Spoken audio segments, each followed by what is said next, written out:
រាជហឫទ័យនឹករលឹកនឹងកិត្តគូជានិច្ចពីសុខទុក្ខក្នុងជីវភាពរស់នៅរបស់ប្រជារាស្ត្រជាបងប្អូនកូនចៅនៅទូទាំងព្រះរាជាណាចក្រកម្ពុជាពិសេសបងប្អូនរស់នៅតាមតំបន់ទីជនបទឆ្ងាយដាច់ស្រយាលជួបប្រទះនៅគ្រោះធម្មជាតិនិងការលំបាកខ្វះខាតជាខ្លាំងក្នុងជីវភាពព្រះករុណាជាអង្គម្ចាស់ជីវិតលើត្បូងព្រះមហាក្សត្រនៃព្រះរាជាណាចក្រកម្ពុជាជាទីសក្ការៈដ៏ខ្ពង់ខ្ពស់បំផុតព្រះអង្គមានព្រះរាជហឫទ័យទុកដាក់បំផុតក្នុងព្រះរាជកិច្ចមនុស្សធម៌ព្រមទាំងស្ដេចយាងសំណេះសំណាលសាកសួរសុខទុក្ខនិងប្រោសព្រះរាជទានព្រះរាជទ្រព្យជាព្រះរាជអំណោយដ៏ច្រើនសន្ធឹកសន្ធាប់ថ្លៃថ្លាមានជាស្បៀងអាហារសម្លៀកបំពាក់សម្ភារៈប្រើប្រាស់និងថវិកាជួយសម្រាលនៅការលំបាកខ្វះខាតក្នុងជីវភាពរបស់ប្រជារាស្ត្រជាច្រើនគ្រួសារនៅថ្ងៃទី16ខែធ្នូឆ្នាំ2014ព្រះករុណាជាអង្គម្ចាស់ជីវិតលើត្បូងព្រះមហាក្សត្រនៃព្រះរាជាណាចក្រកម្ពុជាជាទីសក្ការៈដ៏ខ្ពង់ខ្ពស់បំផុតព្រះអង្គសពព្រះរាជហឫទ័យស្ដេចយាងសំណេះសំណាលសាកសួរសុខទុក្ខនិងប្រោសព្រះរាជទានព្រះរាជអំណោយដល់ប្រជារាស្ត្រជាកសិករជួបការលំបាកក្នុងជីវភាពមានចំនួនសរុប580គ្រួសាររស់នៅឃុំត្រោះស្រុករមីហែកខេត្តស្វាយរៀងនៅថ្ងៃទី14ខែមករាឆ្នាំ2015ព្រះករុណាជាអង្គម្ចាស់ជីវិតលើត្បូងជាទីសក្ការៈដ៏ខ្ពង់ខ្ពស់បំផុតព្រះអង្គបានសពព្រះរាជហឫទ័យស្ដេចយាងសំណេះសំណាលសាកសួរសុខទុក្ខនិងប្រោសព្រះរាជទានព្រះរាជអំណោយដល់ប្រជារាស្ត្រមានជីវភាពខ្សត់ខ្សោយចំនួន532គ្រួសារនៅឃុំរស្មីសាមគ្គីស្រុកឱរ៉ាល់ខេត្តកំពង់ស្ពឺនៅថ្ងៃទី5ខែកុម្ភៈបានប្រោសព្រះរាជទានជួយស្រោចស្រង់អាយុជីវិតប្រជារាស្ត្រទីទល់ក្រចំនួន594គ្រួសារនៅឃុំក្រសាំងស្រុកចុងកាល់ខេត្តឧត្តរមានជ័យនិងនៅថ្ងៃទី6ខែកុម្ភៈឆ្នាំ2015ព្រះករុណាជាអង្គម្ចាស់ជីវិតលើត្បូងព្រះមហាក្សត្រនៃព្រះរាជាណាចក្រកម្ពុជាជាទីសក្ការៈដ៏ខ្ពង់ខ្ពស់បំផុតបានសពព្រះរាជហឫទ័យស្ដេចយាងសំណេះសំណាលសាកសួរសុខទុក្ខនិងប្រោសព្រះរាជទានព្រះរាជអំណោយជួយសម្រាលក្នុងជីវភាពរបស់ប្រជារាស្ត្រទីទល់ក្របានចំនួន660គ្រួសារនៅឃុំឆែប2ស្រុកឆែបខេត្តព្រះវិហារក្នុងឱកាសយាងសួរសុខទុក្ខដល់ភូមិឃុំរបស់ប្រជារាស្ត្រព្រះករុណាជាអង្គម្ចាស់ជីវិតលើត្បូងព្រះអង្គសពព្រះរាជហឫទ័យស្ដេចយាងជួបប្រស្រ័យទំនាក់ទំនងនៅតាមលំនៅឋានរបស់បងប្អូនតាមក្រុមគ្រួសារនីមួយៗតាមព្រះរាជបវេណីដ៏ប្រពៃបំផុតដែលព្រះអង្គធ្លាប់បានប្រោសព្រះរាជទានដល់ប្រជារាស្ត្រនៅក្នុងមូលដ្ឋានជាច្រើនកន្លងមកដើម្បីឆ្វេងយល់ដោយផ្ទាល់អំពីសុខទុក្ខនិងស្ថានភាពនៃជីវភាពរស់នៅរបស់បងប្អូននិងយាងជួបប្រជារាស្ត្ររបស់ព្រះអង្គនៅកន្លែងប្រមូលផ្ដុំដែលមន្ត្រីក្រុមសម្ដេចឪបានរួមសហការជាមួយអាជ្ញាធរដែនដីក្នុងមូលដ្ឋាននីមួយៗរៀបចំបងប្អូនបានមកជួបជុំថ្វាយព្រះពរនិងទទួលយកព្រះរាជអំណោយដ៏ថ្លៃថ្លាពីអង្គព្រះមហាក្សត្រព្រះរាជសកម្មភាពមនុស្សធម៌ដ៏វិសេសវិសាលរបស់ព្រះករុណាជាអង្គម្ចាស់ជីវិតលើត្បូងជាទីសក្ការៈដ៏ខ្ពង់ខ្ពស់បំផុតនៅក្នុងមូលដ្ឋានភូមិឃុំជាច្រើនទាំងនេះគឺបានបង្ហាញឲ្យឃើញពីព្រះរាជហឫទ័យប្រកបដោយព្រះរាជតម្រិះដ៏ភ្លឺស្វាងបំផុតរបស់ព្រះករុណាជាអង្គម្ចាស់ជីវិតលើត្បូងចំពោះសុខទុក្ខរបស់ប្រជារាស្ត្រជាបញ្ហាដ៏សំខាន់ចាំបាច់បំផុតដែលព្រះអង្គមានព្រះរាជហឫទ័យទុកដាក់ប្រកបដោយព្រះព្រហ្មវិហារធម៌សន្តោសប្រប្រណីតាំងពីដើមរៀងមកជាពិសេសចាប់តាំងពីព្រះអង្គយាងគង់ប្រថាប់ក្នុងព្រះបរមសារីរិកសម្បត្តិក្នុងរយៈពេលចំនួនជាង10ឆ្នាំកន្លងមកនេះព្រះអង្គតែងតែឆ្លៀតឱកាសដ៏មានតម្លៃពីការបំពេញព្រះរាជកិច្ចដ៏ឧត្តមឧត្តមក្នុងផ្នែកដទៃទៀតបម្រើជាតិមាតុភូមិនិងប្រជារាស្ត្រកម្ពុជាដើម្បីបានយាងជួបជុំប្រជារាស្ត្រជាបងប្អូនកូនចៅរបស់ព្រះអង្គដោយមិនខ្លាចនឿយណាយព្រះកាយពលសោះឡើយព្រមជាមួយនេះព្រះអង្គបានប្រោសព្រះរាជទាននៅព្រះរាជអង្គការសំណេះសំណាលសាកសួរសុខទុក្ខក្នុងព្រះរាជហឫទ័យនឹករលឹកដ៏ជ្រាលជ្រៅបំផុតជាមួយនឹងការបរិច្ចាគនៅព្រះរាជទ្រព្យដ៏ថ្លៃថ្លាយ៉ាងច្រើនអនេកប្រោសព្រះរាជទានជាព្រះរាជអំណោយសពបែបយ៉ាងជួយបន្ធូរបន្ថយការលំបាកក្នុងជីវភាពប្រចាំថ្ងៃរបស់បងប្អូនពីមូលដ្ឋានមួយទៅមូលដ្ឋានមួយនៅគ្រប់ខេត្តពិសេសបងប្អូនរស់នៅតាមមូលដ្ឋានទាំងឡាយណាជួបការលំបាកជាខ្លាំងយ៉ាងពិតប្រាកដ តែងតែទទួលបាននូវព្រះរាជវត្តមាននៃអង្គព្រះមហាក្សត្រដោយមានភាពហូរហែជាដរាបរៀងមកដោយបន្តព្រះរាជគំរូវីរភាពដ៏ថ្លៃថ្លាពីព្រះករុណាព្រះវររាជបិតាជាតិខ្មែរសម្ដេចឪសម្ដេចតាសម្ដេចតាទួតនិងសម្ដេចព្រះវររាជមាតាជាតិខ្មែរសម្ដេចម៉ែសម្ដេចយាយសម្ដេចយាយទួតជាទីសក្ការៈដ៏ខ្ពង់ខ្ពស់ជានិច្ចកាលព្រះអង្គមានព្រះរាជហឫទ័យទុកដាក់ជាអតិបរមានិងនៅគ្រប់ពេលវេលាក្នុងការរួមចំណែកជួយឧបត្ថម្ភផ្គត់ផ្គង់ជីវភាពប្រជារាស្ត្រទីទាល់ក្រនិងប្រជារាស្ត្រដែលជួបការលំបាកដោយគ្រោះធម្មជាតិនិងប្រការផ្សេងៗត្រូវបានព្រះអង្គជួយស្រោចស្រង់បានយ៉ាងទាន់ពេលវេលាព្រះរាជហឫទ័យទុកដាក់ក្នុងឱកាសយាងបំពេញព្រះរាជកិច្ចមនុស្សធម៌ដ៏ឧត្តមឧត្តមនៅតាមមូលដ្ឋានខាងលើដែលសុទ្ធសឹងជាមូលដ្ឋានទីជនបទឆ្ងាយដាច់ស្រយាលបានសបញ្ជាក់ឲ្យឃើញយ៉ាងច្បាស់ទៀតថាទុក្ខលំបាករបស់ប្រជារាស្ត្រគឺជាទុក្ខលំបាករបស់ព្រះមហាក្សត្រនិងសម្ដេចម៉ែសម្ដេចយាយសម្ដេចយាយទួតជាអង្គម្ចាស់នៃយើងជាការពិតណាស់ក្នុងរយៈពេលមួយព្រះជន្មព្រះអង្គពុំដែលរើសអើងនៅស្រទាប់វណ្ណៈពណ៌សម្បុរពូជសាសន៍ឬនិន្នាការនយោបាយសាសនាអ្វីនោះឡើយក្នុងនោះប្រជារាស្ត្រជាកូនចៅទួតជួបការលំបាកបានទទួលការប្រោសព្រះរាជទាននៅសេចក្តីស្រឡាញ់ថ្នាក់ថ្នមនិងជួយរំលែកការលំបាកក្នុងបញ្ហាជីវភាពរបស់បងប្អូនគ្រប់ក្រុមគ្រួសារធ្វើឲ្យជនរួមជាតិយើងបានរស់នៅប្រកបដោយភាពកក់ក្ដៅក្រោមម្លប់ដ៏ត្រជាក់ត្រជុំនៃអង្គព្រះមហាក្សត្រនិងសម្ដេចឪសម្ដេចម៉ែជាទីសក្ការៈដ៏ខ្ពង់ខ្ពស់បំផុតនៃប្រជារាស្ត្រខ្មែរនាពេលកន្លងមកព្រះករុណាជាអង្គម្ចាស់ជីវិតលើត្បូងក្នុងព្រះបរមនាមសម្ដេចព្រះមហាក្សត្រីព្រះវររាជមាតាជាតិខ្មែរនិងព្រះអង្គផ្ទាល់មានព្រះរាជហឫទ័យព្រួយបារម្ភនិងសោកស្ដាយជាទីបំផុតចំពោះគ្រោះមហន្តរាយទឹកជំនន់ខ្យល់ព្យុះកើតមាននៅតាមតំបន់មួយចំនួនធ្វើឲ្យមានផលប៉ះពាល់យ៉ាងធ្ងន់ធ្ងរដល់អាយុជីវិតមនុស្សភោគផលដំណាំទ្រព្យសម្បត្តិផ្សេងៗក៏ដូចជាការខូចខាតនៅហេដ្ឋារចនាសម្ព័ន្ធសង្គមគ្រប់វិស័យក្នុងបញ្ហាដ៏លំបាកបែបនេះព្រះករុណាជាអង្គម្ចាស់ជីវិតលើត្បូងនិងសម្ដេចម៉ែសម្ដេចយាយសម្ដេចយាយទួតជាអង្គម្ចាស់នៃយើងព្រះអង្គមានព្រះរាជហឫទ័យ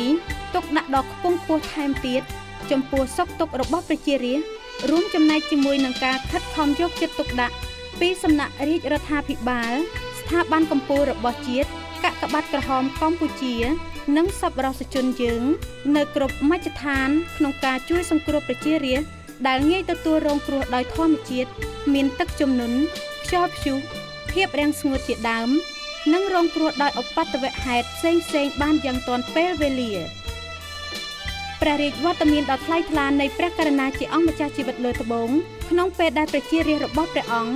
កំពុងជួបប្រទះនៅគ្រោះអាសន្នអន់ក្រដោយធម្មជាតិដ៏កំណាចនេះគឺជាព្រះរាជបេសកកម្មមនុស្សធម៌ដ៏ឧត្តមឧត្តមបំផុតបន្ថែមលើព្រះរាជហឫទ័យទុកដាក់នៃអង្គព្រះមហាក្សត្រ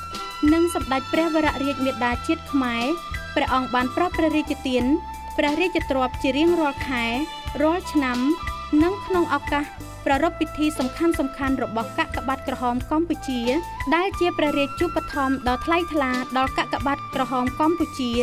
យកទៅឧបត្ថម្ភសង្គ្រោះប្រជារាស្ត្រទីទាល់ក្រប្រជារាស្ត្រដែលងាយទទួលរងគ្រោះដោយធម្មជាតិនិងដោយប្រការដទៃទៀត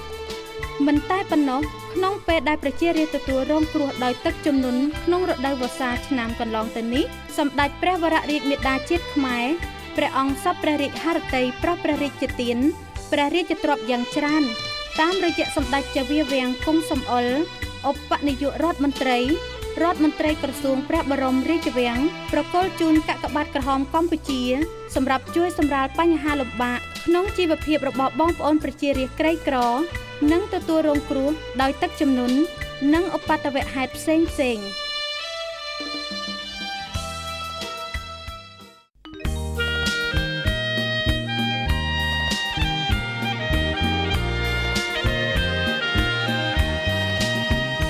អគារសិក្សា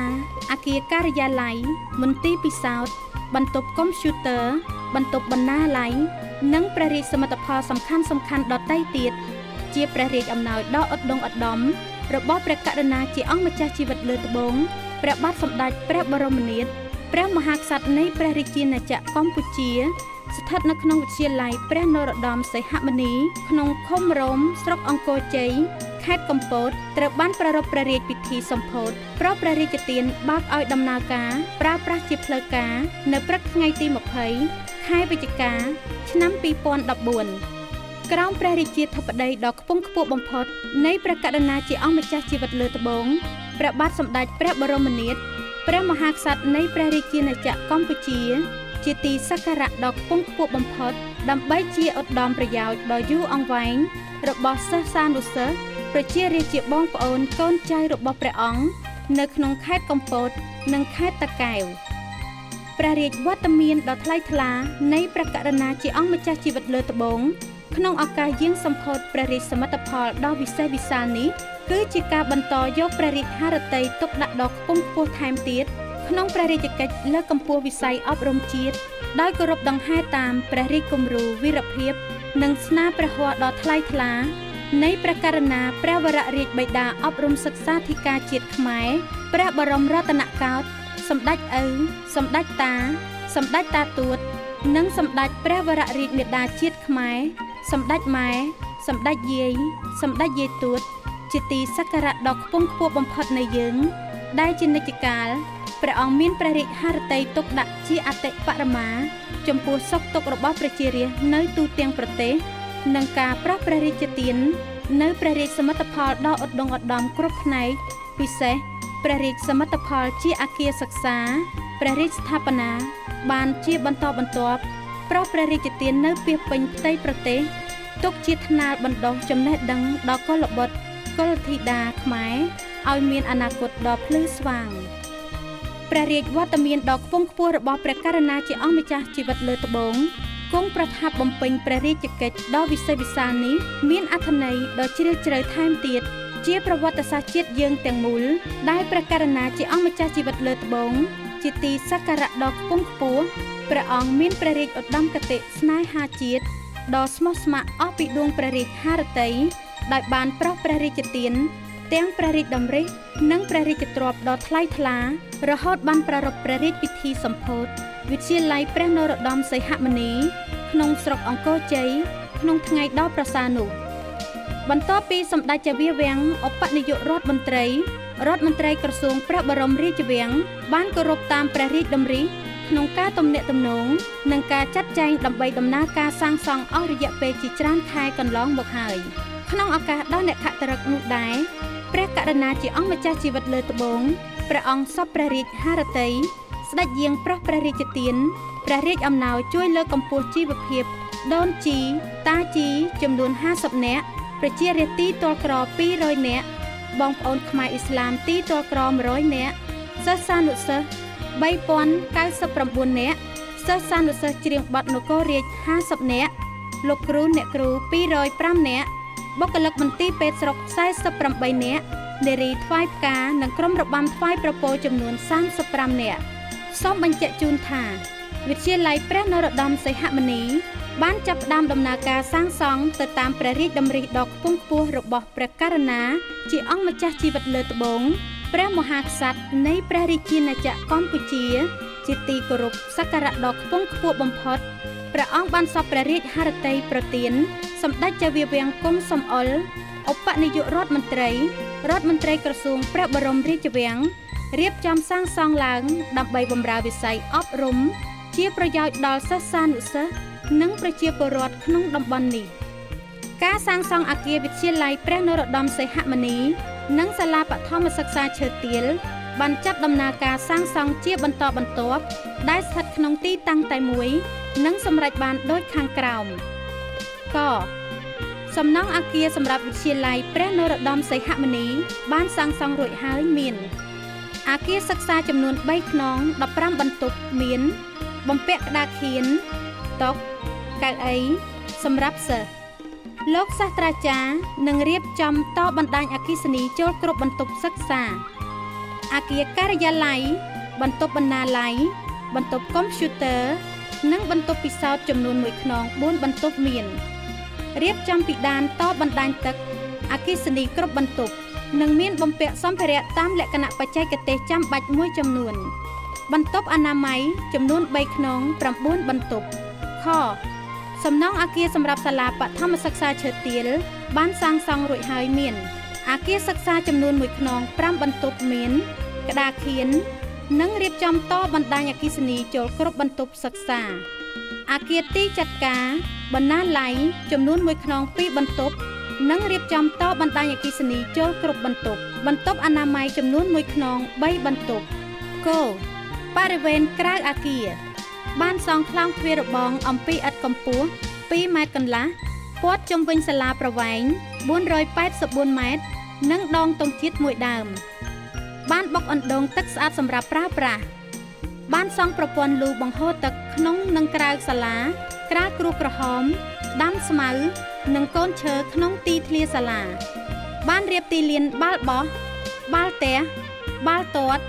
និងជីកអណ្ដូងស្នប់មួយកន្លែងបានក្រាលកៅស៊ូ DBST លើផ្លូវលំក្រាលគ្រួក្រហមប្រវែង572ម៉ែត្រក្រាលបេតុងផ្លូវចូលសាលានិងខាងមុខអគារចំនួន2ខ្សែមានផ្ទៃក្រឡា1442ម៉ែត្រក្រឡាបានសង់ខ្លោងទ្វារមួយចូលវត្តឈើទាលនិងរៀបចំខ្ចុះមួយខ្នងក្នុងបរិវេណវត្តឈើទាលស្របពេលចាប់ផ្ដើមកសាងវិទ្យាល័យនេះព្រះករុណាជាអង្គម្ចាស់ជីវិតលើត្បូងជាទីគោរពសក្ការៈដ៏ខ្ពង់ខ្ពស់បំផុតព្រះអង្គបានប្រោសព្រះរាជទានដល់ក្រុមសម្ដេចឪចុះជួយជួសជុលផ្លូវលំចំនួន3ខ្សែបន្ថែមទៀតសម្រាប់បងប្អូនប្រជារាស្ត្រក្នុងស្រុកអង្គរជ័យប្រើប្រាស់ខ្សែទី1ប្រវែង7260ម៉ែត្រតភ្ជាប់ពីផ្សារតានីទៅឃុំដើមដូងខ្សែទី2ប្រវែង1260ម៉ែត្រតភ្ជាប់ពីខ្សែទី1ចូលមកវិទ្យាល័យព្រះនរោត្តមសីហមុនី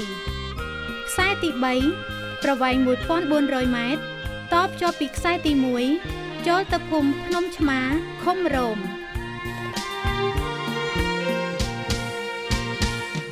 ក្នុងព្រះរាជហឫទ័យទុកដាក់ចំពោះសុខុមាលភាពរបស់ប្រជារាស្ត្រកម្ពុជាព្រះករុណាជាអង្គម្ចាស់ជីវិតលើត្បូងព្រះបាទសម្ដេចព្រះបរមនាថព្រះមហាក្សត្រនៃព្រះរាជាណាចក្រកម្ពុជាជាទីសក្ការៈដ៏ខ្ពង់ខ្ពស់បំផុតព្រះអង្គបានសពព្រះរាជហឫទ័យស្ដេចយាងជាព្រះរាជាធិបតីដ៏ខ្ពង់ខ្ពស់បំផុតក្នុងឱកាសប្រារព្ធខួបគម្រប់20ឆ្នាំនិងពិធីសម្ពោធអាគារព្យាបាលជំងឺផ្លូវចិត្តរបស់អង្គការចិត្តសង្គមអន្តរវប្បធម៌កម្ពុជាហៅកាត់ថាអង្គការ TPO កម្ពុជាមានទីតាំងស្ថិតក្នុងសង្កាត់ភ្នំពេញថ្មីខណ្ឌសែនសុខរាជធានីភ្នំពេញនៅព្រឹកថ្ងៃទី21ខែកុម្ភៈឆ្នាំ2015ព្រះរាជវត្តមានដ៏ថ្លៃថ្លារបស់ព្រះករុណាជាអង្គម្ចាស់ជីវិតលើត្បូងជាទីសក្ការៈដ៏ខ្ពង់ខ្ពស់បំផុតនៅក្នុងពិធីប្រកបដោយអត្ថន័យដ៏ខ្ពង់ខ្ពស់នេះគឺបានបង្ហាញពីព្រះរាជហឫទ័យដ៏មហាប្រសើរដែលជានិច្ចកាលព្រះអង្គតែងតែគោរពដង្ហែតាមព្រះរាជតម្រិះដ៏ភ្លឺស្វាងបំផុតរបស់ព្រះករុណាព្រះវររាជបិតាសុខាភិបាលជាតិខ្មែរសម្ដេចឪសម្ដេចតាសម្ដេចតាទួតនិងសម្ដេចព្រះវររាជមាតាជាតិខ្មែរសម្ដេចម៉ែសម្ដេចយាយសម្ដេចយាយទួតជាទីសក្ការៈដ៏ខ្ពង់ខ្ពស់បំផុតព្រះអង្គមានព្រះរាជហឫទ័យទុកដាក់បំផុតក្នុងការប្រោសព្រះរាជទានព្រះរាជទ្រព្យសម្រាប់កសាងមន្ទីរពេទ្យមណ្ឌលសុខភាពប្រោសព្រះរាជទានសម្ភារៈសម្រាប់ប្រើប្រាស់ក្នុងមន្ទីរពេទ្យឱសថនិងថវិកាដ៏ច្រើនសន្ធឹកសន្ធាប់ថ្លៃថ្លាជាបន្តបន្ទាប់ជួយទ្រទ្រង់ដល់សកម្មភាពរបស់មន្ទីរពេទ្យនិងមណ្ឌលសុខភាពនានានៅព្រះរាជាណាចក្រកម្ពុជា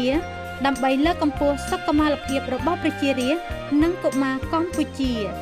ព្រះករុណាជាអង្គម្ចាស់ជីវិតលើត្បូងជាទីសក្ការៈដ៏ខ្ពង់ខ្ពស់បំផុតព្រះអង្គសពព្រះរាជហឫទ័យប្រោសព្រះរាជទាននៅព្រះរាជទ្រព្យចំនួន$5000អាមេរិកជាព្រះរាជទានដ៏ឧត្តមឧត្តមសម្រាប់ចូលរួមចំណែក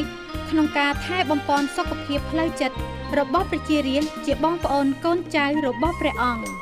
ក្នុងឱកាសដ៏វិសេសវិសាលនោះដែរព្រះករុណាជាអង្គម្ចាស់ជីវិតលើត្បូងជាទីសក្ការៈដ៏ខ្ពង់ខ្ពស់បំផុតព្រះអង្គសពព្រះរាជហឫទ័យស្ដេចយាងប្រោសព្រះរាជទាននៅព្រះរាជអំណោយជួយទំនុកបម្រុងជីវភាពរបស់អ្នកជំងឺ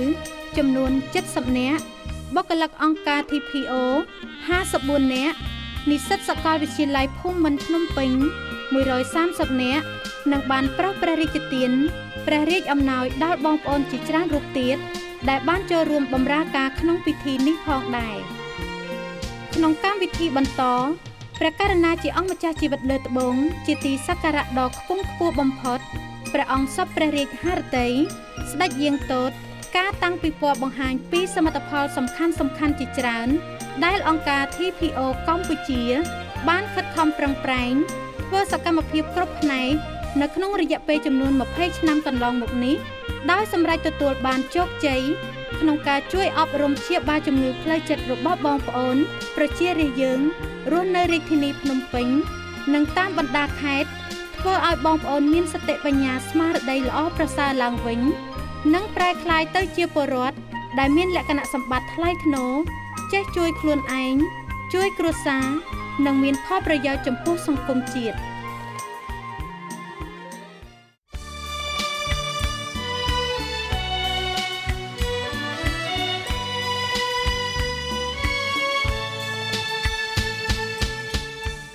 ក្នុងរយៈពេលចំនួន1ឆ្នាំកន្លងទៅនេះព្រះករុណាជាអង្គម្ចាស់ជីវិតលើត្បូងព្រះមហាក្សត្រនៃព្រះរាជាណាចក្រកម្ពុជាជាទីសក្ការៈដ៏ខ្ពង់ខ្ពស់បំផុតព្រះអង្គបានសពព្រះរាជហឫទ័យព្រះបរមរាជានុញ្ញាតជូនសម្ដេចអគ្គមហាសេនាបតីតេជោហ៊ុនសែននាយករដ្ឋមន្ត្រីនៃព្រះរាជាណាចក្រកម្ពុជាដឹកនាំឯកឧត្តមលោកជំទាវជាឧបនាយករដ្ឋមន្ត្រីឯកឧត្តមរដ្ឋមន្ត្រីក្នុងក្រសួងពាក់ព័ន្ធក្រោមអាវ៉ាតរបស់រាជរដ្ឋាភិបាល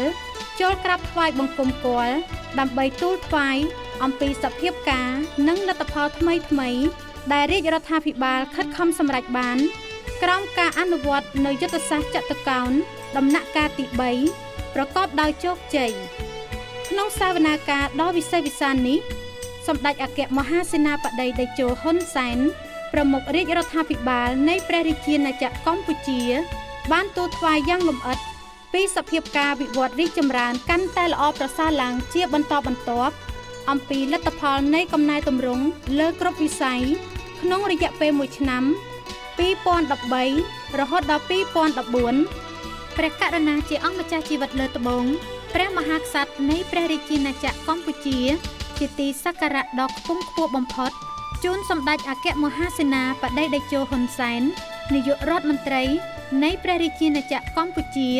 ដែលបានទូលថ្វាយរបាយការណ៍ដ៏មានអត្ថន័យខ្លឹមសារយ៉ាងខ្ពង់ខ្ពស់ស្ដីអំពីការយកចិត្តទុកដាក់របស់រាជរដ្ឋាភិបាលនៃការអនុវត្តកំណែទម្រង់វិស័យច្បាប់និងប្រព័ន្ធយុត្តិធម៌វិស័យរដ្ឋបាលសាធារណៈការដំឡើងប្រាក់បៀវត្សជូនមន្ត្រីរាជការការអភិវឌ្ឍវិស័យកសិកម្មនិងកំណែទម្រង់លើគ្រប់វិស័យដោយទទួលបានជោគជ័យយ៉ាងធំធេងនេះព្រះករុណាជាអង្គម្ចាស់ជីវិតលើត្បូងព្រះអង្គសពព្រះរាជហឫទ័យថ្លែងអំណរគុណជាអនេកប្បការជូនសម្ដេចតេជោប្រមុខរាជរដ្ឋាភិបាលជាអ្នកស្នេហាជាតិដ៏ឧត្តមឧត្តមបានខិតខំនាំមកនូវសន្តិភាពការអភិវឌ្ឍសេដ្ឋកិច្ចជាតិមានការរីកចម្រើនប្រកបដោយចីរភាពបានខិតខំការពារបូរណភាពទឹកដីឲ្យមានភាពគង់វង្សបានរក្សាសន្តិសុខសណ្ដាប់ធ្នាប់សង្គមយ៉ាងល្អប្រសើរជូនប្រជារាស្ត្រនិងធ្វើឲ្យសង្គមជាតិយើងបានប្រកបទៅដោយយុត្តិធម៌សិលធម៌ស្អាតស្អំនិងសាមគ្គីធម៌ព្រះអង្គមានព្រះរាជអង្ការដោយស្មោះអស់ពីដួងព្រះរាជហឫទ័យចំពោះសេចក្តីខិតខំរបស់ថ្នាក់ដឹកនាំមន្ត្រីរាជការក្នុងក្រសួងជំនាញក្រោមការដឹកនាំដ៏ឆ្នើមរបស់សម្ដេចអគ្គមហាសេនាបតីតេជោហ៊ុនសែនសម្រេចបាននូវសមិទ្ធផលធំក្នុងវិស័យហេដ្ឋារចនាសម្ព័ន្ធសង្គមនិងវិស័យសំខាន់ដទៃទៀតហើយជោគជ័យដ៏ត្រចះត្រចង់នេះបាននាំមកនូវឧត្តមប្រយោជន៍ដ៏វិសេសវិសាលក្នុងកិច្ចអភិវឌ្ឍប្រទេសនិងធ្វើឲ្យជីវភាពរស់នៅរបស់ប្រជារាស្ត្រកាន់តែមានភាពល្អប្រសើរថែមទៀត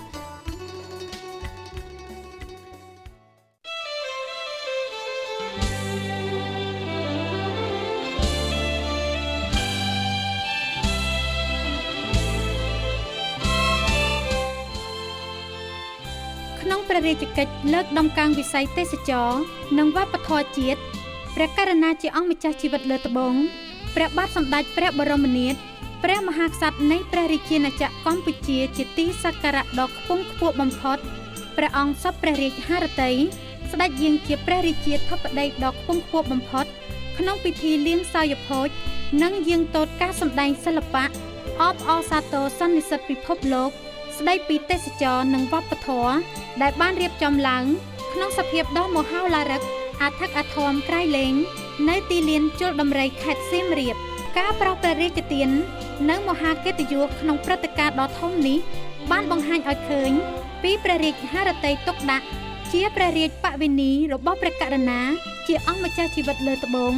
ក្នុងព្រះរាជកិច្ចថែរក្សាការពារនិងលើកកម្ពស់វិស័យវប្បធម៌ដែលជាដួងព្រលឹងរបស់ប្រជាជាតិខ្មែរឲ្យបានគង់វង្សនិងរុងរឿង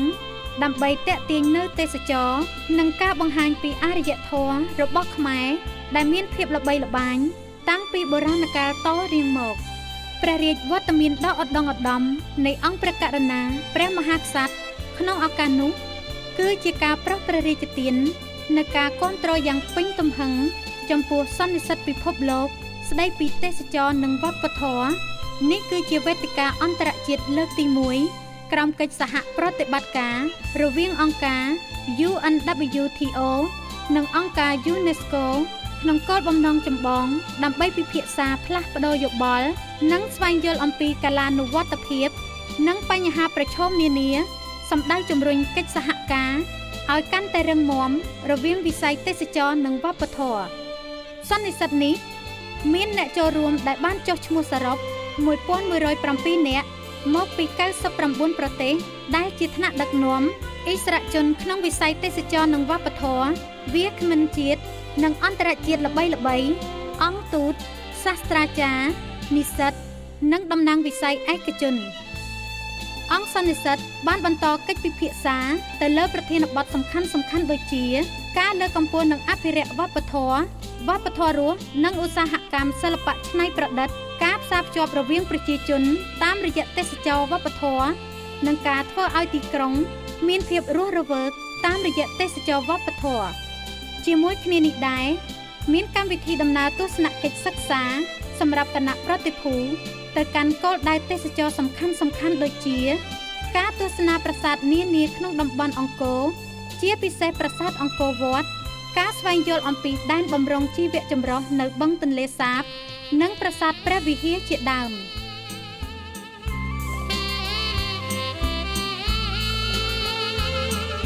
ព្រះរាជពិធីបុណ្យទ្វារទសមាសច្រត់ព្រះនង្គ័លជាព្រះរាជពិធីបុណ្យប្រពៃណីដ៏ធំមួយដែលព្រះមហាក្សត្រខ្មែរគ្រប់ព្រះអង្គតែងតែគោរពបូជានិងដឹកនាំប្រារព្ធតាំងពីសម័យបុរាណកាលរៀងមកដោយឡែកព្រះករុណាជាអង្គម្ចាស់ជីវិតលើត្បូងព្រះបាទសម្ដេចព្រះបរមនាថព្រះអង្គមានព្រះរាជសទ្ធាដ៏ខ្ពង់ខ្ពស់និងយាងជាព្រះរាជាធិបតីដ៏ខ្ពង់ខ្ពស់បំផុតក្នុងឱកាសប្រារព្ធព្រះរាជពិធីបុណ្យទ្វារទសមាសច្រត់ព្រះនង្គ័លដែលបានរៀបចំឡើងជារៀងរាល់ឆ្នាំព្រះរាជហឫទ័យទុកដាក់ក្នុងព្រះរាជពិធីបុណ្យដ៏ប្រពៃនេះគឺជាការចូលរួមចំណែកដ៏ធំធេងក្នុងការថែរក្សានិងលើកតម្កើងប្រពៃណីដ៏ល្អផូរផង់របស់ប្រជាជាតិខ្មែរដើម្បីនាំមកនូវវប្បមង្គលដ៏ប្រសើរក្នុងរបរកសិកម្មស្រែចម្ការរបស់ប្រជាកសិករយើងនៅទូទាំងព្រះរាជាណាចក្រកម្ពុជាបានចាក់ផុតពីគ្រោះមហន្តរាយផ្សេងៗបានចម្រើនលូតលាស់នៃភោគផលដំណាំស្រូវពោតសណ្តែកល្ងនិងផលដំណាំគ្រប់ប្រភេទទទួលបានទិន្នផលខ្ពស់និងសូមឲ្យមនុស្សសត្វរុក្ខជាតិផងទាំងឡាយកុំបីមានជំងឺដង្កាត់មកបៀតបៀនប៉ងប្រមាថបានឡើយ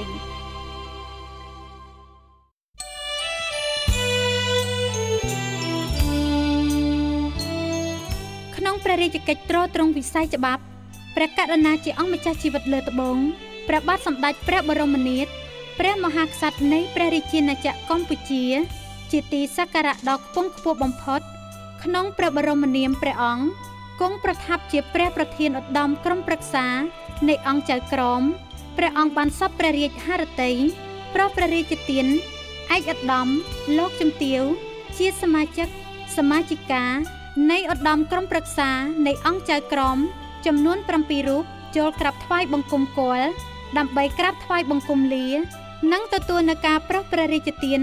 គ្រឿងឥស្សរិយយសដ៏មានតម្លៃខ្ពង់ខ្ពស់ក្នុងឱកាសដែលឯកឧត្តមលោកជំទាវជាសមាជិកា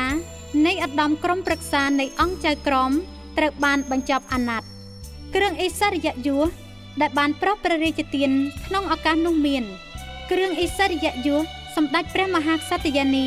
ព្រះស៊ីសុវត្ថិមុនីវង្សកុសុមនារីរតន៍ថ្នាក់មហាសិរីវត្តព្រះករុណាជាអង្គម្ចាស់ជីវិតលើត្បូងជាទីសក្ការៈដ៏ខ្ពង់ខ្ពស់បំផុតព្រះអង្គសពព្រះរាជហឫទ័យប្រោសព្រះរាជទាន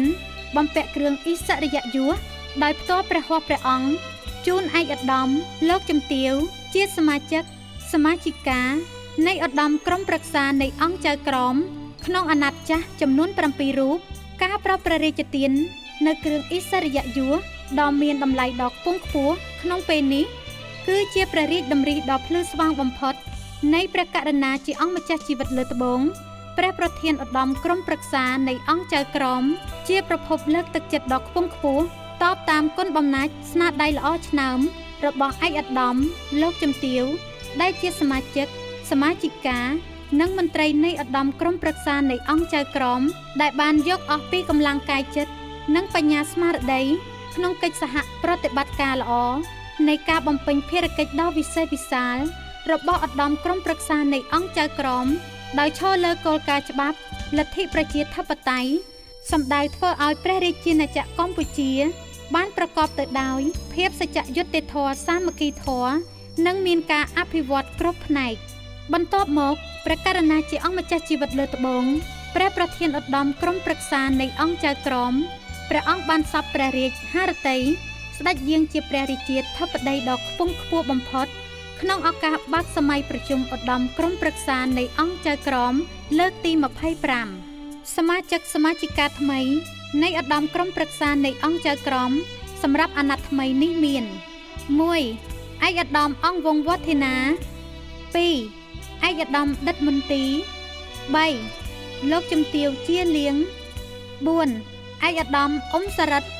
5ឯកឧត្តមអ៊ិតរ៉ាឌី6ឯកឧត្តមប្លង់ឆ្លាម7លោកជំទាវប៊ុននីងប៊ុនណារី8ឯកឧត្តមប្រាក់កឹមសាន9ឯកឧត្តមសេងប៊ុនខៀង10ឯកឧត្តមសំប៊ុនថុន11ឯកឧត្តមស្រីរតនៈក្រោមការគង់ប្រថាប់ជាព្រះរាជាធិបតីដ៏ខ្ពង់ខ្ពស់បំផុតនិងការប្រោសព្រះរាជទាននៅព្រះរាជតម្រិះដ៏ថ្លៃថ្លាពីព្រះប្រធានឧត្តមក្រុមប្រឹក្សានៃអង្គចៅក្រមបានធ្វើឲ្យការបើកសម័យប្រជុំរាល់លើកដើម្បីពិគ្រោះពិភាក្សានិងអនុម័តនៅរបៀបវារៈក្នុងសម័យប្រជុំនីមួយៗរបស់ឧត្តមក្រុមប្រឹក្សានៃអង្គចៅក្រមបានប្រព្រឹត្តទៅដោយមានកិច្ចដំណើរការយ៉ាងរលូនក្នុងស្មារតីស្នេហាជាតិខ្ពស់និងស្របទៅតាមគោលការណ៍ប្រជាធិបតេយ្យគតិយុត្តសម្ដៅជំរុញឲ្យព្រះរាជាណាចក្រកម្ពុជាមានលក្ខណៈជានីតិរដ្ឋយ៉ាងពិតប្រាកដសង្គមជាតិទទួលបាននូវយុត្តិធម៌សាមគ្គីធម៌និងសេចក្តីសុខចម្រុងចម្រើន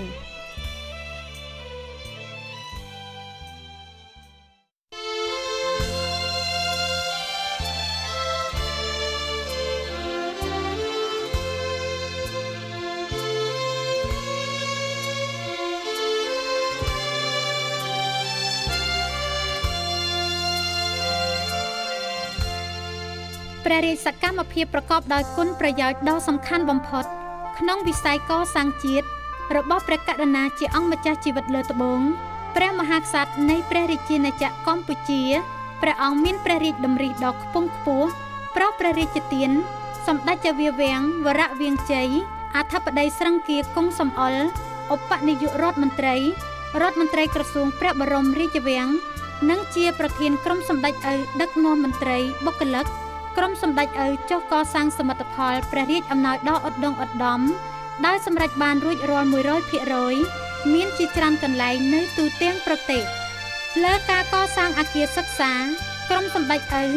អនុវត្តបានក្រៅពីវិទ្យាល័យព្រះនរោត្តមសីហមុនីឃុំរោមស្រុកអង្គរជ័យខេត្តកំពតនៅមានអគារសិក្សាមួយខ្នង5បន្ទប់ក្នុងសាលាបឋមសិក្សាអញ្ចាញរុងឃុំអញ្ចាញរុងស្រុកបរិបូរខេត្តកំពង់ឆ្នាំងអគារសិក្សាមួយខ្នង5បន្ទប់ក្នុងសាលាបឋមសិក្សាដាក់ដាំឃុំដាក់ដាំស្រុកអូរាំងខេត្តមណ្ឌលគិរីអគារសិក្សា2ខ្នង10បន្ទប់ក្នុងវិទ្យាល័យឈើទាលឃុ មឫស្សីស្រុកពាមជោខេត្តព្រៃវែងនិងបានជួសជុលដំបូលអគារសិក្សានិងបន្ទប់អនាម័យក្នុងនិគមព្រះសុរាម្រិតសីហនុឃុំបាបោងស្រុកពាមរោខេត្តព្រៃវែងផងដែរអគារសិក្សាព្រះរាជអំណោយដ៏ថ្លៃថ្លារបស់ព្រះមហាក្សត្រត្រូវបានសាងសង់អំពីឥដ្ឋដំបូលផ្ទងដៃរណែងដែកប្រក់ក្បឿងស៊ីម៉ង់ក្រាលការ៉ូបាតរៀបការ៉ូជើងជញ្ជាំងមានក្បាច់ជើងទៀនមានជោវាក្នុងនោះមានតុកៅអីគ្រូនិងសិស្សព្រមទាំងមានក្តារខៀនរៀបចំទៅតាមអគារនីមួយៗសំណង់មានគុណភាពជាប់រឹងមាំនិងមានសោភ័ណភាពយ៉ាងប្រណិតដូចគ្នាដើម្បីប្រោសព្រះរាជទានដល់បងប្អូនប្រជារាស្ត្រនៅក្នុងមូលដ្ឋានខាងលើដែលខ្វះអគារសិក្សាបានប្រើប្រាស់ជាសម្បត្តិសាធារណៈពិសេសទុកធ្វើជាថ្នាលបណ្ដុះចំណេះដឹងដល់កុលបុត្រកុលធីតាខ្មែរជាទំពាំងស្នងឫស្សីឲ្យមានអនាគតដ៏ភ្លឺស្វាងដើម្បីបន្តវេនធានារ៉ាប់រងចំពោះជោគវាសនាអនាគតរបស់ប្រទេសជាតិទន្ទឹមនឹងនេះក្រុមសម្ដេចឪបានទទួលជោគជ័យថែមទៀតលើការងារអន្តរាគមន៍ជីកស្ដារស្រះទឹកបានជាច្រើនកន្លែងដូចជាស្រះទឹកទំហំ50ម៉ែត្រគុណ40ម៉ែត្រជម្រៅ3ម៉ែត្រស្ថិតក្នុងបរិវេណវត្តថោបារាមថ្កូវឃុំថ្កូវស្រុកកំពង់ត្របែកខេត្តព្រៃវែងស្រះទឹកទំហំ50ម៉ែត្រគុណ40ម៉ែត្រជម្រៅ3ម៉ែត្រនៅវត្តអំពរនិមិត្តសែនជ័យឃុំលាអាងស្រុកដងទុំខេត្តកំពតស្រះទឹកទំហំ70ម៉ែត្រគុណ40ម៉ែត្រជម្រៅ3ម៉ែត្រនៅភូមិព្រៃខ្លាឃុំពរអង្ក្រងស្រុកបរសែតស្រះទឹកទំហំ70ម៉ែត្រគុណ40ម៉ែត្រជម្រៅ3ម៉ែត្រនៅភូមិបាំងណាឃុំចង្រុកស្រុកកងពិសីខេត្តកំពង់ស្ពឺក្នុងការជីកស្ដារស្រះទឹកក្រុមសម្ដេចឪបានដឹកជញ្ជូនដីដែលបានពីការជីកស្រះយកទៅចាក់បំពេញសម្អាតទីធ្លាក្នុងបរិវេណវត្តទីធ្លាសាលារៀនឬកសាងជាផ្លូវនិងជួយធ្វើឲ្យស្រះទឹកបានប្រើប្រាស់យូរអង្វែងទៀតផងការប្រោសព្រះរាជទានស្រះទឹកដល់បងប្អូនប្រជារាស្ត្រគឺជាមហាជោគជ័យថ្មីមួយទៀតក្នុងព្រះរាជកិច្ចអភិវឌ្ឍវិស័យនយោបាយទឹកដែលមានឧត្តមប្រយោជន៍ដ៏ធំធេងនិងចាំបាច់បំផុតសម្រាប់បងប្អូនរស់នៅក្នុងមូលដ្ឋានទាំងនេះដែលកន្លងមកជួបប្រទះនូវការលំបាកជាខ្លាំងដោយខ្វះប្រភពទឹកសម្រាប់ប្រើប្រាស់ក្រោយពីបានទទួលព្រះរាជអំណោយដ៏ឧត្តមឧត្តមនេះបងប្អូនមានលក្ខណៈងាយស្រួលគ្រប់យ៉ាងទាំងក្នុងការនាំយកទឹកមកទទួលទានសម្រាប់ប្រើប្រាស់ក្នុងការងារបផ្សេងៗបម្រើក្នុងជីវភាពប្រចាំថ្ងៃនិងធ្វើឲ្យបងប្អូនប្រជាកសិករ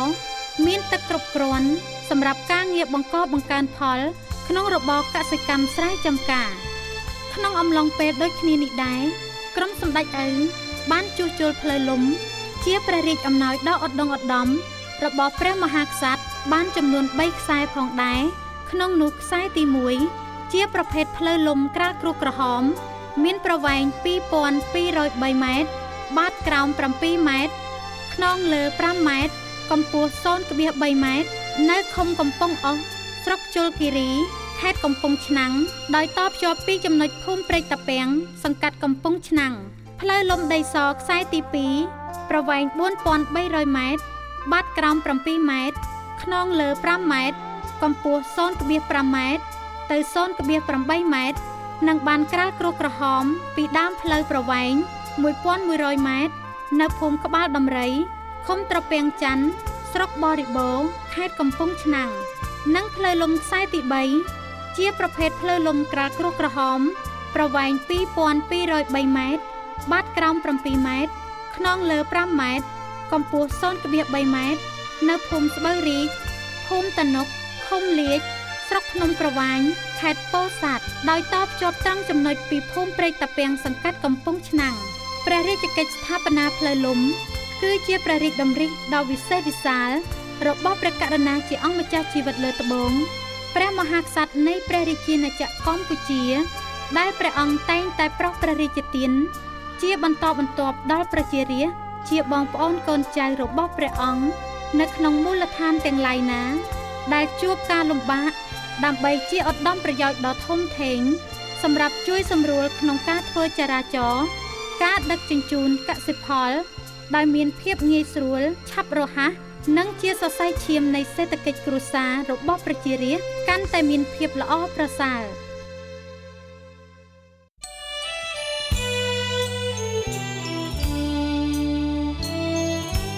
ព្រះរាជកិច្ចដ៏ឧត្តមឧត្តមមួយទៀតដែលព្រះករុណាជាអង្គម្ចាស់ជីវិតលើត្បូងជាទីសក្ការៈដ៏ខ្ពង់ខ្ពស់បំផុតព្រះអង្គមានព្រះរាជហឫទ័យទុកដាក់ជាខ្លាំងដើម្បីផលប្រយោជន៍របស់សង្គមជាតិមាតុភូមិនិងប្រជារាស្ត្រកម្ពុជាថែមទៀតនោះគឺព្រះរាជកិច្ចទំនាក់ទំនងអន្តរជាតិជាមួយនឹងអង្គទូតត្រូវបានបញ្ចប់បេសកកម្មនៅកម្ពុជានៅក្នុងព្រះរាជកិច្ចយាងទទួលជួបឥស្សរជនអ្នកការទូតនៃបណ្ដាប្រទេសជាមិត្តដែលបានបំពេញភារកិច្ចនៅព្រះរាជាណាចក្រកម្ពុជាហើយត្រូវបានបញ្ចប់អាណត្តិប្រកបដោយលទ្ធផលជាផ្លែផ្កានិងសូមការប្រោសព្រះរាជទានចូលក្រាបថ្វាយបង្គំគាល់និងថ្វាយបង្គំលាព្រះមហាក្សត្រដើម្បីចេញទៅបំពេញភារកិច្ចថ្មីអង្គទូតដែលបានបញ្ចប់អាណត្តិនៅកម្ពុជាមានដូចជាឯកឧត្តម Alexander Ignatow ឯកអគ្គរដ្ឋទូតសហព័ន្ធរុស្ស៊ីឯកឧត្តម Suharto Nostromy Harjo ឯកអគ្គរដ្ឋទូតសាធារណរដ្ឋឥណ្ឌូនេស៊ីឯកឧត្តម Saifadilla Said Ahmed ឯកអគ្គរាជទូតប្រទេសប្រ៊ុយណេឯកឧត្តម Yassin Lao ឯកអគ្គរដ្ឋទូតនៃសាធារណរដ្ឋប្រជាធិបតេយ្យប្រជាមានិតឡាវជាដើមក្នុងព្រះរាជកិច្ចនេះព្រះករុណាជាអង្គម្ចាស់ជីវិតលើត្បូងព្រះមហាក្សត្រនៃព្រះរាជាណាចក្រកម្ពុជាជាទីសក្ការៈដ៏ខ្ពង់ខ្ពស់ព្រះអង្គសពព្រះរាជហឫទ័យចូលរួមអបអរស្វាគមន៍ដោយសេចក្តីកោតសរសើរយ៉ាងកក់ក្ដៅចំពោះលទ្ធផលយ៉ាងគប្បប្រសើរដែលឯកឧត្តមលោកជំទាវជាឯកអគ្គរាជទូតចំពោះលទ្ធផលយ៉ាងគប្បប្រសើរដែលឯកឧត្តមលោកជំទាវ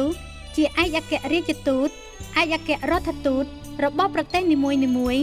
ខិតខំប្រឹងប្រែងសម្រេចបាននៅក្នុងការបំពេញភារកិច្ចដ៏ឧត្តមឧត្តមរបស់ឯកឧត្តមលោកជំទាវនៅកម្ពុជាដែលជោគជ័យនៅក្នុងអាណត្តិរបស់ឯកឧត្តមលោកជំទាវមានគុណប្រយោជន៍ដ៏សំខាន់ក្នុងការបន្តជំរុញឲ្យទំនាក់ទំនងនៃចំណងមេត្រីភាពសាមគ្គីភាពនិងកិច្ចសហប្រតិបត្តិការដ៏ល្អប្រពៃរវាងកម្ពុជាជាមួយនឹងបណ្ដាប្រទេសជាមិត្តនឹងកាន់តែត្រូវបានពង្រឹងនិងពង្រីកដោយឥតឈប់ឈរក្នុងភាពរីកចម្រើនរឹងមាំនិងស្ថិតស្ថេរជានិច្ចនិរន្តរ៍លើការបំពេញព្រះរាជកិច្ចវិស័យការទូតនិងទំនាក់ទំនងអន្តរជាតិនេះដែរព្រះករុណាជាអង្គម្ចាស់ជីវិតលើត្បូងព្រះមហាក្សត្រនៃព្រះរាជាណាចក្រកម្ពុជាជាទីសក្ការៈដ៏ខ្ពង់ខ្ពស់ព្រះអង្គបានយកព្រះរាជហឫទ័យទុកដាក់ថែមទៀតក្នុងព្រះរាជកិច្ចទំនាក់ទំនងការងារការទូតជាមួយនឹងបណ្ដាប្រទេសជាមិត្តនៅលើពិភពលោកដោយបានប្រារព្ធព្រះរាជពិធីទទួលសារតាំងពីឯកអគ្គរាជទូតឯកអគ្គរដ្ឋទូតដែលទទួលបានការតែងតាំងជាអង្គទូតថ្មីជំនួសអង្គទូតចាស់ដែលត្រូវបានបញ្ចប់អាណត្តិអង្គទូតដែលបានចូលថ្វាយបង្គំគាល់និងថ្វាយសារតាំងព្រះមហាក្សត្រមានចំនួនជាច្រើនប្រទេសដូចជាឯកឧត្តមអង្គវ៉ាអាបុយបាហ្គាអាល់ហ្វេតូរីឯកអគ្គរដ្ឋទូតនៃប្រទេសលីប៊ីយ៉ាឯកឧត្តមអ៊ីហ្គូនីស្តេហ្វាណូស្តយឆេវឯកអគ្គរដ្ឋទូតនៃសាធារណរដ្ឋប៊ុលហ្គារីឯកឧត្តមគីមវ៉ាន់ជីនឯកអគ្គរដ្ឋទូតនៃសាធារណរដ្ឋកូរ៉េឯកឧត្តមប៊ីកេតហ្សង់ស៊ូម៉ាខាណូឯកអគ្គរដ្ឋទូតនៃសាធារណរដ្ឋកាហ្សាក់ស្តង់ឯកឧត្តមរូបេនអង់ថូនីហ្សូអេណេសលីវឺម៉ូរីឯកអគ្គរដ្ឋទូតនៃប្រទេសនូវែលសេឡង់ជាដើមក្នុងព្រះរាជសកម្មភាពដ៏ថ្លៃថ្លានេះជាសក្ខីភាពបង្ហាញឲ្យឃើញពីគោលជំហររបស់ប្រទេសជាមិត្តក្នុងការជួយឧបត្ថម្ភគាំទ្រដល់កម្ពុជាដែលជារដ្ឋមួយមានខឿនឯករាជ្យសន្តិភាពប្រជាធិបតេយ្យក្នុងបូរណភាពទឹកដីនិងអាស្រ័យដោយកម្ពុជាមានគោលជំហរដ៏រឹងប៉ឹងក្នុងការផ្សះផ្សាបង្រួបបង្រួមជាតិឯកភាពជាតិនៅក្រោមម្លប់ព្រះតេជះបារមីដ៏ត្រជាក់ត្រជុំរបស់ព្រះមហាក្សត្រដែលជាឱកាសដ៏ល្អប្រសើរបំផុតធ្វើឲ្យរាជរដ្ឋាភិបាលស្ថាប័នជាតិ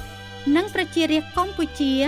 បន្តខិតខំពួតដៃគ្នាកសាងសង្គមជាតិក្រោយពីការទទួលរងនៅការបំផ្លិចបំផ្លាញយ៉ាងខ្ទេចខ្ទាំដោយសារសង្គ្រាមនិងរបបប្រល័យពូជសាសន៍បានប្រែមុខមាត់ថ្មី ទៅជាប្រទេសមួយដែលកំពុងមានការរីកលូតលាស់ជាជំហានសម្ដៅឈានឆ្ពោះទៅរកអរិយធម៌ដ៏រុងរឿងដូចដើមឡើងវិញជាងនេះទៅទៀតការភ្ជាប់ទំនាក់ទំនងការទូតនៃបណ្ដាប្រទេសជាមិត្តនៅលើសកលលោកជាមួយនឹងកម្ពុជាក៏មិនអាចកាត់ផ្ដាច់បានពីគោលនយោបាយការបរទេសរបស់កម្ពុជាដែលបានប្រកាន់ខ្ជាប់ជានិច្ចនៅអរិយាប័ត្រនិងសុឆន្ទៈដ៏ល្អថ្លៃថ្នូរនៃការគោរពទៅតាមគោលការណ៍មិនជ្រៀតជ្រែកចូលកិច្ចការផ្ទៃក្នុងនិងមិនធ្វើឲ្យខូចផលប្រយោជន៍របស់ប្រទេសដទៃនោះដែរព្រមជាមួយនេះព្រះមហាក្សត្រជាទីសក្ការៈដ៏ខ្ពង់ខ្ពស់និងថ្នាក់ដឹកនាំកំពូលរបស់ជាតិយើងបានខិតខំធ្វើទំនាក់ទំនងល្អជានិច្ចជាមួយនឹងប្រទេសជិតឆ្ងាយដើម្បីកម្ពុជាកាន់តែមានប្រិយមិត្តបរទេសនៅគ្រប់តំបន់គ្រប់ទ្វីបទូទាំងសកលលោកជាច្រើនថែមទៀតដើម្បីនាំមកនូវសាមគ្គីភាពនិងកិច្ចសហប្រតិបត្តិការលើគ្រប់វិស័យចំពោះព្រះរាជកិច្ចយើងទទួលជួបទំនាក់ទំនងជាមួយថ្នាក់ដឹកនាំអិសរាជជនជាន់ខ្ពស់នៃបណ្ដាប្រទេសជាមិត្តដែលបានមកបំពេញដំណើរទស្សនកិច្ចនៅព្រះរាជាណាចក្រកម្ពុជាក្នុងឆ្នាំនេះមានជាច្រើនគណៈប្រតិភូជាពិសេសព្រះករុណាជាអង្គម្ចាស់ជីវិតលើត្បូងជាទីសក្ការៈដ៏ខ្ពង់ខ្ពស់បំផុតព្រះអង្គបានប្រោសព្រះរាជទានគណៈប្រតិភូជាន់ខ្ពស់នៃសាធារណរដ្ឋសង្គមនិយមវៀតណាមដឹកនាំដោយឯកឧត្តមជ្រឿងតឹងសាងប្រធានរដ្ឋវៀតណាមក្នុងឱកាសដែលឯកឧត្តមអញ្ជើញមកបំពេញដំណើរទស្សនកិច្ចជាផ្លូវរដ្ឋនៅព្រះរាជាណាចក្រកម្ពុជាក្នុងព្រះរាជសវនាការដ៏វិសេសវិសាលនោះព្រះករុណាជាអង្គម្ចាស់ជីវិតលើត្បូងជាទីសក្ការៈដ៏ខ្ពង់ខ្ពស់បំផុតព្រះអង្គមានព្រះរាជហឫទ័យមោទនភាពខ្ពស់ចំពោះភាពលូតលាស់យ៉ាងស្រស់បំព្រងនៃចំណងសាមគ្គីភាពមហាមិត្តភាព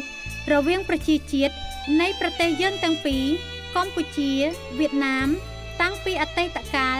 រហូតដល់ពេលបច្ចុប្បន្នពិសេសទំនាក់ទំនងរវាងប្រទេសយើងទាំងពីរមានការរីកចម្រើនរឹងមាំក្នុងលក្ខណៈល្អវិសេសវិសាលក្រោមព្រះរាជតម្រិះដ៏ភ្លឺស្វាងបំផុតរបស់ព្រះករុណាព្រះមហាវីរក្សត្រព្រះវររាជបិតាជាតិខ្មែរជាទីសក្ការៈដ៏ខ្ពង់ខ្ពស់ជាមួយនឹងការខិតខំប្រកបដោយភាពវាងវៃរបស់ថ្នាក់ដឹកនាំកំពូលវៀតណាមក្នុងចំនួនមុនព្រះករុណាជាអង្គម្ចាស់ជីវិតលើត្បូងបានសម្ដែងនូវសេចក្តីកតញ្ញូតាធម៌ដ៏ជ្រាលជ្រៅចំពោះថ្នាក់ដឹកនាំបករដ្ឋាភិបាលនិងប្រជាជនវៀតណាមដែលបានផ្ដល់នូវការគាំទ្រដ៏ថ្លៃថ្លាចំពោះប្រជាជាតិកម្ពុជានាពេលកន្លងមកហើយសាធារណរដ្ឋសង្គមនិយមវៀតណាមបានបន្តផ្ដល់ជំនួយដ៏សប្បុរសរួមចំណែកធ្វើឲ្យកម្ពុជាមានលទ្ធភាពស្ដារនិងអភិវឌ្ឍប្រទេសមានដំណើរការរីកចម្រើនជឿនលឿនជាជំហានព្រះអង្គបានប្រោសព្រះរាជទានអំពីគោលជំហររបស់កម្ពុជានិងបន្តការខិតខំថែមទៀតក្នុងការពង្រឹងនិងពង្រីកនៅទំនាក់ទំនងមិត្តភាពមហាសាមគ្គីភាពនិងកិច្ចសហប្រតិបត្តិការរវាងកម្ពុជាវៀតណាមជាបងប្អូនដែលមានភូមិផងរបងជាមួយឲ្យកាន់តែមានភាពជិតស្និទ្ធនៅគ្រប់ពេលវេលាឯកឧត្តមប្រធានរដ្ឋវៀតណាមបានថ្លែងអំណរព្រះរាជគុណគ្មានថ្ងៃបំភ្លេចបានចំពោះព្រះរាជវីរភាពដ៏ឧត្តមឧត្តមរបស់ព្រះករុណាព្រះវររាជបិតាជាតិខ្មែរជាទីសក្ការៈដ៏ខ្ពង់ខ្ពស់បំផុតក្នុងការត្រួសត្រាយនៅមាគ៌ាផ្សារភ្ជាប់ទំនាក់ទំនងមិត្តភាពរវាងវៀតណាមកម្ពុជាហើយព្រះរាជគំរូវីរភាពដ៏ថ្លៃថ្លានេះត្រូវបានព្រះករុណាជាអង្គម្ចាស់ជីវិតលើត្បូងព្រះអង្គបានបន្តគោរពប្រណិប័តបានយ៉ាងល្អបំផុតក្នុងការថែរក្សានិងលើកកម្ពស់ទំនាក់ទំនងមហាមិត្តភាពវៀតណាមកម្ពុជាឲ្យមានការរីកចម្រើនថ្កុំថ្កើងរហូតដល់សព្វថ្ងៃ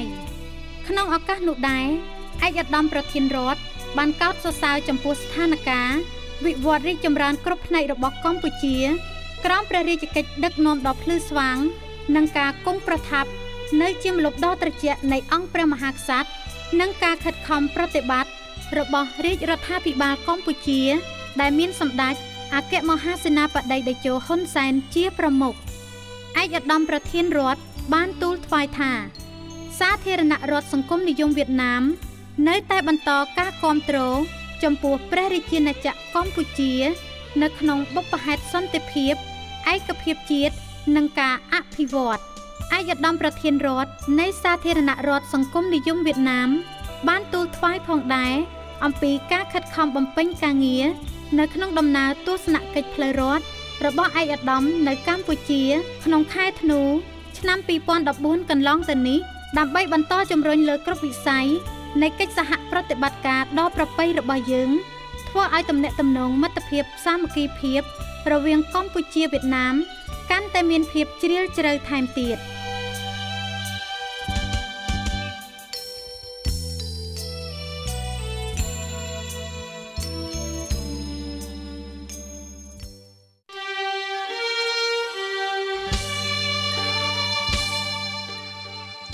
ចំពោះព្រះរាជកិច្ចទំនាក់ទំនងអន្តរជាតិផ្នែកព្រះពុទ្ធសាសនានៅខាងក្រៅប្រទេសវិញដោយយោងតាមសេចក្តីថ្វាយបង្គំសូមយាងរបស់ព្រះតេជគុណបណ្ឌិត Khuse En Sincho ប្រធានកិច្ចប្រជុំកំពូលព្រះពុទ្ធសាសនាលើកទី6នៃសន្និសីទព្រះពុទ្ធសាសនាពិភពលោកនិងជាព្រះសង្ឃស្ថាបនិកនៃនិកាយ Nen Botsu Shu ព្រះពុទ្ធសាសនាប្រទេសជប៉ុនព្រះករុណាជាអង្គម្ចាស់ជីវិតលើត្បូងព្រះបាទសម្ដេចព្រះបរមនាថព្រះមហាក្សត្រនៃព្រះរាជាណាចក្រកម្ពុជាជាទីសក្ការៈដ៏ខ្ពង់ខ្ពស់បំផុតព្រះអង្គបានសពព្រះរាជហឫទ័យស្ដេចយាងទៅចូលរួមក្នុងពិធីបើកកិច្ចប្រជុំកំពូលលើកទី6នៃព្រះពុទ្ធសាសនាពិភពលោកក្រោមប្រធានបទតើត្រូវធ្វើដូចម្តេចដើម្បីបដិបត្តិព្រះពុទ្ធឱវាទឲ្យក្លាយជាការជាក់ស្ដែងកិច្ចប្រជុំកំពូលព្រះពុទ្ធសាសនាពិភពលោកលើកទី6នេះបានរៀបចំឡើង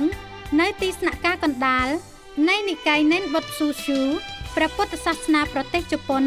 កាលពីថ្ងៃទី8ដល់ថ្ងៃទី9ខែធ្នូឆ្នាំ2014ក្នុងអង្គសន្និសីទនេះ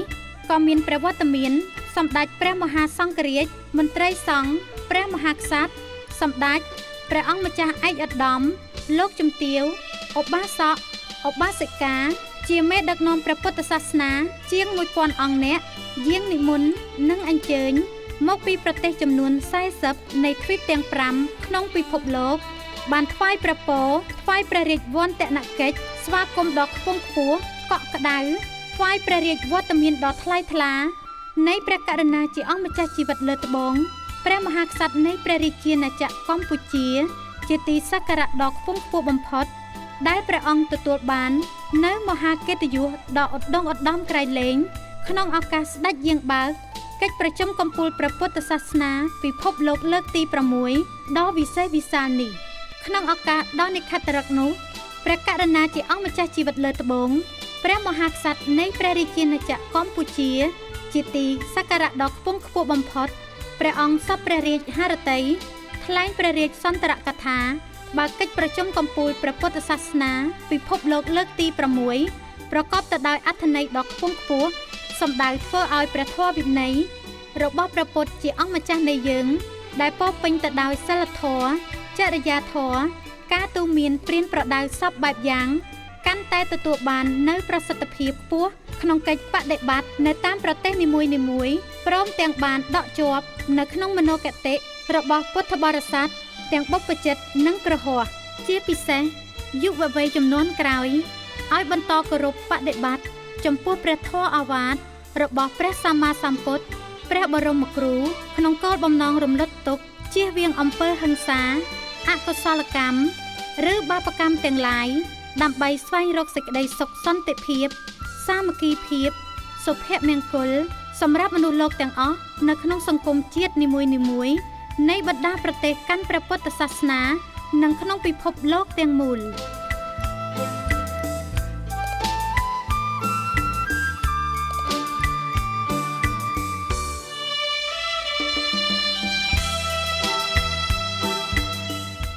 នៅក្នុងឱកាសដ៏មហាមង្គលថ្លៃថ្លាបំផុតនៃព្រះរាជពិធីបុណ្យចម្រើនព្រះជន្មវស្សាព្រះករុណាជាអង្គម្ចាស់ជីវិតលើត្បូងព្រះបាទសម្ដេចព្រះបរមនាថព្រះចៅក្រុងកម្ពុជាធិបតីជាទីសក្ការៈដ៏ខ្ពង់ខ្ពស់បំផុតនៃយើងគម្រប់ព្រះជន្ម62ព្រះវស្សាយាងចូល63ព្រះវស្សាពោរពេញទៅដោយសេចក្តីសោមនស្សរីករាយអធិកអធមនាឆ្នាំនេះព្រឹទ្ធសភារដ្ឋសភារាជរដ្ឋាភិបាលនិងប្រជារាស្ត្រកម្ពុជាទាំងមូលសូមប្រសិទ្ធពរជ័យសិរីសួស្តីច ជ័យមង្គលព្រះបរមសុខគ្រប់ប្រការថ្វាយព្រះករុណាជាអង្គម្ចាស់ជីវិតលើត្បូងនិងសូមសម្ដែងនៅសេចក្តីកតញ្ញូតាធម៌ជាអនេកបការថ្វាយចំពោះព្រះមហាករុណាធិគុណដ៏ធ្ងន់ដែលព្រះអង្គបានលះបង់ទាំងព្រះកាយពលព្រះបញ្ញាញាណនិងព្រះរាជទ្រព្យដ៏ឧត្តមឧត្តមបំផុតដើម្បីប្រោសព្រះរាជទានជាព្រះរាជឧបត្ថម្ភក្នុងវិស័យអប់រំសិក្សាធិការកសិកម្មវប្បធម៌សាសនាសុខាភិបាលការអភិវឌ្ឍគ្រប់ផ្នែកនៅទីជនបទព្រមទាំងមានព្រះរាជហឫទ័យសន្តោសប្រោសប្រណីដល់ជីវភាពប្រជារាស្ត្រទីទាល់ក្រនិងព្រះរាជកិច្ចក្នុងផ្នែកទំនាក់ទំនងអន្តរជាតិជាដើមដើម្បីបុព្វហេតុនៃភាពចម្រើនផ្គុំផ្កើងរបស់ជាតិមាតុភូមិនិងព្រះអង្គគង់នៅជាម្លប់ដ៏ត្រជាក់ត្រជុំក្នុងសេចក្តីសុខសន្តិភាពដ៏ពេញបរិបូរណ៍សម្រាប់កូនចៅបានជ្រកកោនក្នុងភាពកក់ក្ដៅនាពេលកន្លងមកដើម្បីឆ្លើយតបទៅនឹងព្រះមហាករុណាធិគុណដែលមិនអាចកាត់ថ្លៃបានរបស់ព្រះអង្គព្រឹទ្ធសភារដ្ឋសភារាជរដ្ឋាភិបាលនិងប្រជារាស្ត្រកម្ពុជាជាកូនចៅសូមបដិញ្ញារួមសាមគ្គីឯកភាពគ្នាជាធ្លុងមួយក្នុងការខិតខំពុះពៀនៅរាល់ការលំបាកគ្រប់យ៉ាងហើយខិតខំបង្កើនស្មារតីយកចិត្តទុកដាក់លើការអនុវត្តគ្រប់ភារកិច្ចតាមមុខជំនាញរៀងៗខ្លួនឲ្យបានសម្រេចលទ្ធផលយ៉ាងល្អប្រសើរគោរពដង្ហែតាមព្រះរាជតម្រិះដឹកនាំដ៏ឈ្លាសវៃនិងប្រកបដោយព្រះរាជគតិបណ្ឌិតដ៏ខ្ពង់ខ្ពស់បំផុតនៃព្រះករុណាជាអង្គម្ចាស់ជីវិតលើត្បូងជាទីសក្ការៈដ៏ខ្ពង់ខ្ពស់បំផុតដើម្បីព្រះរាជាណាចក្រកម្ពុជាមានវឌ្ឍនភាពលើគ្រប់ផ្នែកគ្រប់វិស័យប្រកបដោយកិត្តិយសកិត្យានុភាពដ៏រុងរឿងថ្កើងថ្កានបានភ្ជាប់និស្ស័យទៅនឹងសម័យមហានគរនិងសម័យសង្គមរាស្ត្រនិយមដ៏ថ្កើងថ្កានរុងរឿងព្រមជាមួយនេះសូមសម្ដែងនៅមនោសញ្ចេតនាស្វាមីភក្តិនិងរីករាយចូលរួមអបអរសាទរយ៉ាងក្លៀវក្លាបំផុតក្នុងព្រះរាជពិធីបុណ្យដ៏មហាវិសេសវិសាលពោរពេញដោយជ័យមង្គលនេះនិងសូមបួងសួងដល់គុណបុណ្យព្រះរតនត្រ័យព្រះតេជះបារមីនៃអតីតព្រះមហាក្សត្រព្រះមហាក្សត្រយានីខ្មែរនិងវត្ថុស័ក្តិសិទ្ធិគ្រប់ព្រះអង្គក្នុងលោកមានឫទ្ធិបារមីទេវតាថែរក្សាព្រះមហាស្វេតឆ័ត្រទេវតាថែរក្សាព្រះរាជាណាចក្រកម្ពុជាក្នុងឆ្នាំមមេសប្បស័កពុទ្ធសករាជ2559ព្រះនាមរាក្សសទេវីនិងព្រះឥន្ទព្រះព្រហ្មជាដើមសូមជួយអភិបាលក្រុងរក្សានិងប្រព្រំនៅទឹកអមរិតប្រសិទ្ធពរជ័យដ៏បវរមហាប្រសើរថ្វាយព្រះករុណាជាអង្គម្ចាស់ជីវិតលើត្បូងសូមព្រះអង្គមានព្រះរាជសុខភាពដ៏ល្អបរិបូរណ៍ចាកផុតពីព្រះរោគាទាំងឡាយមានព្រះកាយពលមាំមួនព្រះបញ្ញាញាណភ្លឺថ្លានិងមានព្រះជន្មយឺនយូរជាង100ព្រះវស្សាដើម្បីព្រះអង្គបានគង់ប្រថាប់សោយសុខក្នុងព្រះបរមសារីរាជសម្បត្តិដែលជាមហាមលុបដ៏ត្រជាក់ក្សេមក្សាន្តសម្រាប់សន្តិភាពនិងភាពសុខដុមរមនាដល់ជនរួមជាតិជាបងប្អូនកូនចៅរបស់ព្រះអង្គជារៀងរហូតតទៅ